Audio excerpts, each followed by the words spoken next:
আমি যদি জুলাই আন্দোলনে আমি মারা যেতাম, আমি নিজেকে ধন্য মনে করতাম। গার্ড দিয়ে ঢুকে গালের ডান পাশ দিয়ে বের হয়। চাইনিজ রাইফেলের বুলেট ছিল।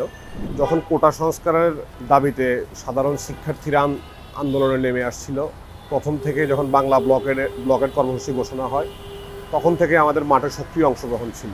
আমরা সাধারণ ছাত্রছাত্রীদেরকে খাবার পানি, তারপরে শুকনো খাবার দিয়ে আমরা পাশে ছিলাম, এবং ছাত্রলীগ যুবলীগ তাদের উপরে কোনো হামলা করে কিনা এই জন্য আমরা চারপাশে অবস্থান করছিলাম। এরপরে আপনারা জানেন, খুনি হাসিনা ছাত্রদের এই ন্যায্য দাবিও মেনে নিতে চাচ্ছিলেন না। ছাত্রদেরকে, সাধারণ শিক্ষার্থীদেরকে রাজাকারের বাচ্চা বলে গালি দিলেন। এর পরবর্তীতে রংপুরে শহীদ আবু সাইদকে গুলি করে হত্যা করা হলো।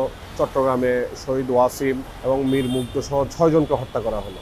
পুরো বাংলাদেশ উত্তাল হয়ে গেল শহীদ আবু সাইদরা মৃত্যুর পরে। বিএনপির ভারপ্রাপ্ত চেয়ারম্যান জনাব তারেক রহমান তখন বাংলাদেশের পক্ষের সকল শ্রেণী পেশার মানুষকে কমপ্লিট শাটডাউন সফল করার জন্য উনি আহ্বান জানালেন। ছাত্রদল তখন সাংগঠনিকভাবে আমাদের প্রত্যেকটা ইউনিটকে, মহানগর কলেজ বিশ্ববিদ্যালয় সহ সবগুলা ইউনিটকে কমপ্লিট শাটডাউন সফল করার জন্য যা যা করণীয় দরকার আমাদেরকে নির্দেশনা দেওয়া হলো, এবং ঢাকার প্রত্যেকটা স্পটকে বিভিন্ন ইউনিটকে আলাদা আলাদা দায়িত্ব দেওয়া হয়েছিল। তো আমরা কমপ্লিট শাটডাউনের প্রথম দিন 18 জুলাই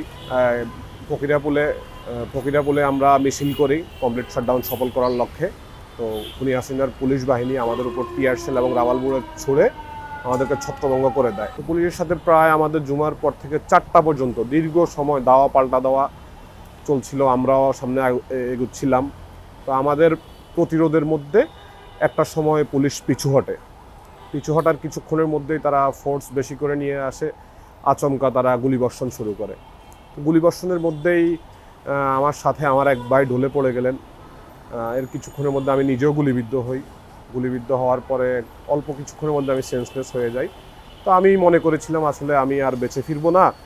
আমার যতক্ষণ সেন্স ছিল আমি আল্লাহর কাছে তওবা করে নিয়েছিলাম যে আল্লাহ, আপনি আমাকে ক্ষমা করে দিয়ে ইমানের সাথে মৃত্যুটা দিয়েন। আমার সহযোদ্ধা যারা ছিলেন তারা আমাকে নয়াপল্টন মসজিদের সাথে যে ইসলামী ব্যাংক হাসপাতাল, ওইখানে নিয়ে যায়।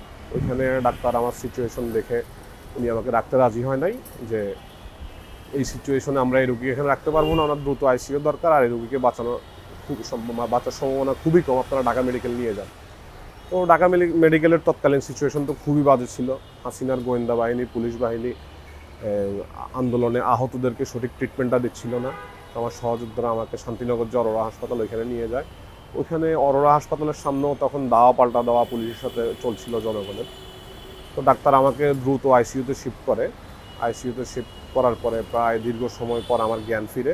তো আইসিইউতে শিফট করার পরও আমি পরবর্তীতে জ্ঞান ফেরার পরে যেটা শুনলাম, যে আমাকে আমার ঘাড়ে, আমার তো বুলেটটাই যে গার্ড দিয়ে ঢুকে গালের ডান পাশ দিয়ে বের হয়। চাইনিজ রাইফেলের বুলেট ছিল। তো ডাক্তার ব্যান্ডেজ বারবার চেঞ্জ করতেছিল, আমার ব্লিডিং বন্ধ হচ্ছিল না।